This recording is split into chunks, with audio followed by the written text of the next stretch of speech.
So welcome to the last part of the Ganpati decoration. So आपण last व्हिडिओला बघितलं होतं, आपण खालच्या डोंगरपर्यंत आलेलो होतो.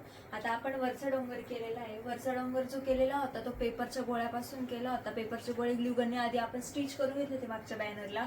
त्याच्यानंतर त्याच्यावर टिश्यू लावला होता आणि टिश्यू लावून तो सुकून मग आपण दोघी डोंगरला आपण लास्ट वेचमध्ये बघितलं होतं ग्रे कलर होता, पण तो इफेक्ट नव्हता देत पावसाळ्यात. आणि साईडला पण होतं जे आपण जर तुमच्याकडे भिंती असतील तर तुम्ही डायरेक्टली भिंतीला कलर देऊ शकता, पण आमच्या इथे नव्हतं म्हणून आम्ही 3 बॅनर करून घेतलेले.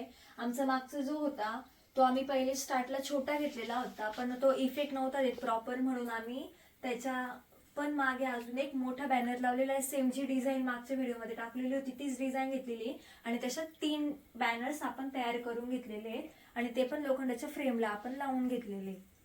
सो पूर्ण व्हिडिओ हा आपल्यासाठी अवेलेबल आहे आणि तो आपण यूट्यूब चॅनलवर बघू शकतात आणि या व्हिडिओची लिंक बायोमध्ये दिलेली. आपल्या यूट्यूब चॅनलला सबस्क्राईब करा, लाईक करा, कमेंट्स करा and share and follow for more. व्हिडिओला लाईक करा, कमेंट करा, शेअर करा आणि चॅनलला सबस्क्राईब करा.